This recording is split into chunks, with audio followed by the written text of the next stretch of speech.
बिस्मिल्लाहिर्रहमानिर्रहीम। आज हम केमिस्ट्री के चैप्टर नंबर 1 के शॉर्ट क्वेश्चन एक्सरसाइज के करेंगे। जी, पहला शॉर्ट क्वेश्चन दिया है, why there is need to divide chemistry into many branches, give 3 reasons. हमने केमिस्ट्री को बहुत सारी ब्रांचेस में डिवाइड क्यों किया है, इसकी 3 वजूहात बताएं। इसी तरह इसका क्वेश्चन इस तरह भी आ सकता है कि हमने साइंस को क्यों इतनी ब्रांचेस में डिवाइड किया, क्या ज़रूरत आ गई। तो इसकी चंद वजूहात हैं। देखें, जैसे जैसे साइंस फैलता जा रहा है तो इसी तरह नॉलेज जो है, इसकी सर्च जो है वो भी बढ़ती जा रही है। तो अपनी आसानी के लिए हमने क्या किया, इस साइंस को बहुत सारी ब्रांचेस में डिवाइड कर दिया। क्यों? ताकि हमारे लिए आसानी हो जाए, हम किसी स्पेसिफिक टास्क के करीब चले जाएं, हमारे लिए जो है ना स्पेसिफिक ब्रांच को डिस्कवर करना आसान हो जाए, या किसी भी स्पेसिफिक रिसर्च के बारे में हमने मालूमात हासिल करनी है तो हम उस मुतल्लिका ब्रांच की तरफ चले जाएं। तो इससे हमारे लिए क्या हो जाएगा, टाइम की बचत भी हो जाएगी और हमारे लिए ज़्यादा मेहनत करने की भी ज़रूरत नहीं होगी। ठीक है, ये लिखी हुई हैं, ये 4 right easy way to understand, easy to access the specific branch, ये तकरीबन 4-5 लिखी हुई हैं। नेक्स्ट क्वेश्चन देखिएगा, शॉर्ट, रिएक्शन में take place due to electron present outside the nucleus और they may take place inside the nucleus. Which branch of chemistry cover these two types of reaction? अच्छा, इस क्वेश्चन का मतलब ये है कि जो केमिकल रिएक्शंस इलेक्ट्रॉन की वजह से होते हैं, जो न्यूक्लियस के बाहर रिवॉल्व कर रहे होते हैं, वो कौन सी ब्रांच है जो इनको स्टडी करती है। दूसरा टाइप जो रिएक्शन उन्होंने कहा है, वो कौन सी ब्रांच है जो इस रिएक्शन को स्टडी करता है जो न्यूक्लियस की वजह से होते हैं। तो सिंपल इसका आंसर है, कोई मुश्किल नहीं है, ज़्यादा लंबा चौड़ा लिखना नहीं है। Inorganic chemistry cover the reaction which involve bye electrons. जो इनऑर्गेनिक केमिस्ट्री होती है, ये केमिस्ट्री की वो ब्रांच है जो इलेक्ट्रॉन्स इन्वॉल्व करते हैं, इलेक्ट्रॉन्स की वजह से रिएक्शन होते हैं, जो न्यूक्लियस के गिर्द चक्कर लगा रहे होते हैं, उनकी वजह से जो रिएक्शन होते हैं वो क्या होते हैं, उसको स्टडी कौन करता है, उसको कवर कौन होता है, इनऑर्गेनिक केमिस्ट्री। जबकि न्यूक्लियर केमिस्ट्री जो होती है, cover the reaction which involves nucleus, जो न्यूक्लियस के अंदर न्यूट्रॉन प्रोटॉन की वजह से रिएक्शन होते हैं, वो उसको कौन कवर करता है, उसको न्यूक्लियर केमिस्ट्री कवर करती है। जैसे फिशन रिएक्शन है, फ्यूज़न रिएक्शन है। ठीक है, नेक्स्ट क्वेश्चन देखते हैं हम, what types of problems are solved in analytical chemistry?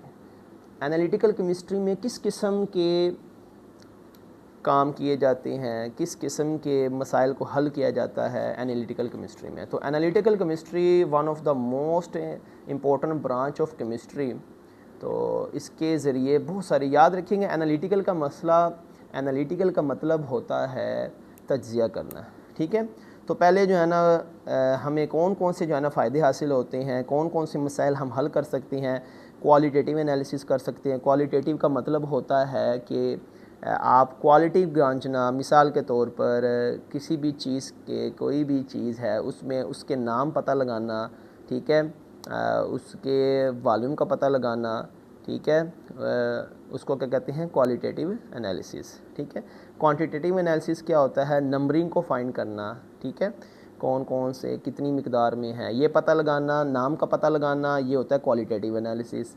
और कितनी मिकदार में है उसकी क्वांटिटी को पता लगाना, उसको क्वांटिटेटिव एनालिसिस कहते हैं। इसी तरह जो है ना एनालिटिकल केमिस्ट्री जो है इन्वायरमेंटल एनालिसिस में यूज़ होती है कि ह्यूमिडिटी कितनी है, ठीक है, पोल्यूशन कितना है, मॉनिटरिंग स्पेसिफिक प्रॉब्लम, उनके लिए भी यूज़ होता है। फोरेंसिक साइंस में तो एनालिटिकल केमिस्ट्री बहुत ज़्यादा यूज़ होती है, क्रिमिनल साइंस को जो है क्रिमिनल सीन्स को नोट करने के लिए, ठीक है, एनालिटिकल केमिस्ट्री।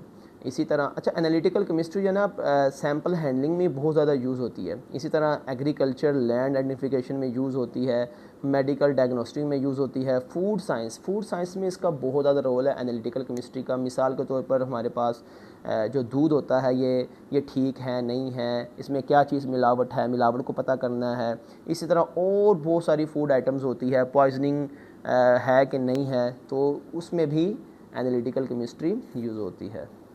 ये क्वेश्चन नंबर 4 देखें, ये क्या दिया हुआ है question number 4। Both graphite and graphene have hexagonal layer structure.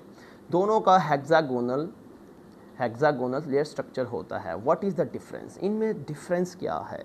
याद रखिए ग्रेफीन एंड ग्रेफाइट दोनों ही कार्बन के एलोट्रोपिक फॉर्म्स हैं, ठीक है, दोनों ही इंपॉर्टेंट है, दोनों अपनी जगह बहुत जो है ना साइंटिफिक चीज़ों में यूज़ होते हैं। तो चलें इन दोनों का डिफरेंस देखिएगा जी। याद रखें इन दोनों का डिफरेंस, बेसिक डिफरेंस क्या है? ग्रेफीन जो होती है वो सिंगल लेयर स्ट्रक्चर होता है कार्बन की, जबकि ग्रेफाइट है मल्टी लेयर स्ट्रक्चर होता है एटम के, कार्बन एटम के, ठीक है। इसका स्ट्रक्चर ग्रेफीन का 2 डायमेंशन होता है, जबकि ग्रेफाइट का स्ट्रक्चर 3 डायमेंशन होता है। ग्रेफीन की कंडक्टिविटी हाई होती है, जबकि इसकी कंडक्टिविटी क्या होती है? लो होती है। ये कंडक्टर के तौर पे यूज़ होता है, नॉन कंडक्टर के तौर पे यूज़ होता है। ये हार्ड मटेरियल है और वेरी फ्लेक्सिबल है, जबकि ये क्या है? सॉफ्ट मटेरियल है और ब्रिटल है, टूट जाता है, ठीक है। तो चलिए मैं आपको जो है ना इसके जो है ना स्ट्रक्चर के बारे में कुछ बताता हूँ, ठीक है। तो ये हमारे पास स्ट्रक्चर है ग्रेफाइट का।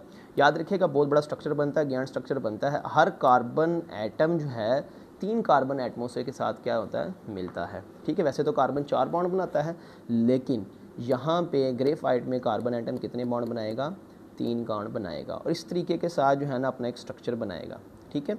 तो आपको हेक्सागोनल नज़र आ रहा है, ठीक है। 6 कार्बनों का एक एंड स्ट्रक्चर नज़र आ रही है, आपस में जुड़ते जाते हैं और ये स्ट्रक्चर बनता रहता है। अच्छा ये एक है, ठीक है, इसके साथ एक और होगा, ठीक है, ऐसे करके ना लेयर स्ट्रक्चर बनाएंगे, ठीक है। ये एक हेक्सागोनल है, लंबा से जो है ना स्ट्रक्चर बना हुआ है, उसके नीचे एक और है और आपस में जो है ना ये जुड़े हुए हैं। इस तरह करके ना लेयर स्ट्रक्चर आपस में 3 डायमेंशनल बनाते हैं, जबकि ग्रेफीन जो है उसका स्ट्रक्चर ऐसे ही होता है, सिंपल, ठीक है।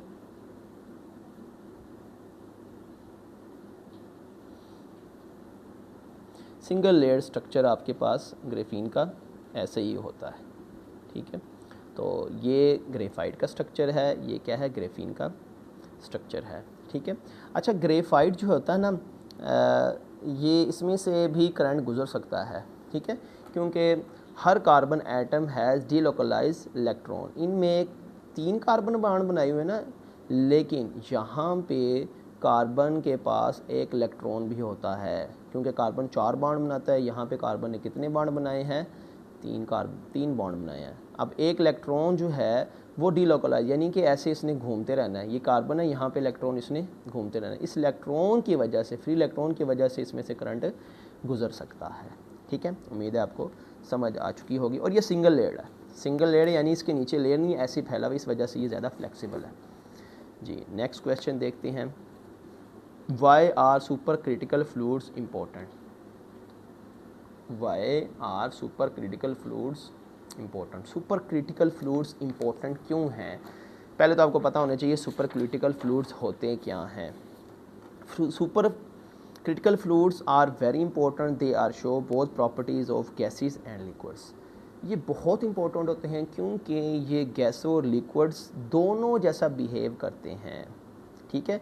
अब इनके इस्तेमाल देखें कहाँ कहाँ होते हैं। मेडिसिन में यूज़ होते हैं, सॉल्वेंट एक्सट्रैक्शन में यूज़ होते हैं, मेडिसिन में यूज़ होते हैं, सॉल्वेंट एक्सट्रैक्शन में यूज़ होते हैं, फूड इंडस्ट्री में यूज़ होती हैं, ड्राइंग एजेंट में यूज़ होते हैं, वेस्ट ट्रीटमेंट में यूज़ होते हैं। अब ये मेडिसिन क्या है? अद्वियात बनती है। सॉल्वेंट एक्सट्रैक्शन क्या होता है? ये सेपरेशन मेथड है। फूड इंडस्ट्री में यहाँ पे हम खुराक, फूड इंडस्ट्री वो होती है जहाँ पे खाने पीने की चीज़ें बनती है। ड्राइंग एजेंट क्या होता है? किसी भी चीज़ को खुशक करने के लिए इस्तेमाल होते हैं, ठीक है। तो इसीलिए सुपर क्रिटिकल फ्लूइड हमारे लिए ज़्यादा इंपॉर्टेंट है। नेक्स्ट क्वेश्चन देखते हैं 6 जी। कहते हैं in which state does matter exist in sun? सूरज में मादा किस हालत में रहता है, ठीक है, मैटर। तो देखें याद रखिएगा जो सन होता है ना, सन सूरज, तो इधर तो कोई आज तक गया नहीं है, इसका टेम्परेचर बहुत ज़्यादा होता है। तो यहाँ पे जो मादा होता है ना वो प्लाज्मा की सूरत में रहता है, क्योंकि वह प्लाज्मा है जो बहुत ज़्यादा टेम्परेचर को क्या करता है? बर्दाश्त करता है, ठीक है। तो सूरज की भी कुछ तहें होती हैं, जो कोर है ना सूरज का, उसका टेम्परेचर तकरीबन 15 मिलियन डिग्री सेंटीग्रेड होता है, ठीक है। जबकि ऊपर वाली जो सतह होती है 5500 डिग्री सेंटीग्रेड टेम्परेचर होता है, 5500 5500 टेम्परेचर होता है। पर इतना ज़हन में रखिएगा कि प्लाज्मा जो होता है ना वो यहाँ पे सूरज की अंदर रहता है। जी नेक्स्ट क्वेश्चन देखिएगा ये वाला, what is the important of graphene. अभी हमने लास्ट टाइम अभी पढ़ा है क्वेश्चन नंबर 3-4 में कि ग्राफीन क्यों जो है ना इम्पोर्टेंट है। ग्राफीन याद रखिएगा सिंगल लेयर स्ट्रक्चर होती है और 2 डायमेंशनल होती है और वेरी फ्लेक्सिबल होती है। अब वेरी फ्लेक्सिबल होने की वजह से इसको जो है ना हम बहुत सारी जगहों में जो है ना यूज़ करना शुरू कर रहे हैं। पहले जो हम यूज़ करते थे ग्रेफाइट यूज़ करते थे, ठीक है, इलेक्ट्रॉन चिप्स में, इलेक्ट्रॉनिक्स में, लेकिन वो टूट जाती थी, ब्रिटल होती थी, वो टूट जाती थी।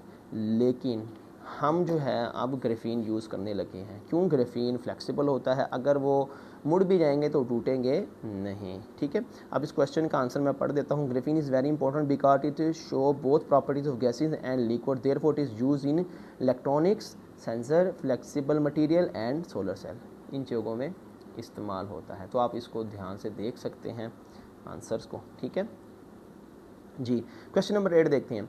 विच form of matter do most of material things in this world belong to. इस कहने का मतलब ये है इस क्वेश्चन का कि मादा इस दुनिया में कौन सी हालत में ज़्यादा रहता है, ठीक है। तो आप ऐसे भी कह सकते हैं कौन सा मादा इस दुनिया में ज़्यादा है, ठीक है, किस हालत में रहना पसंद करता है।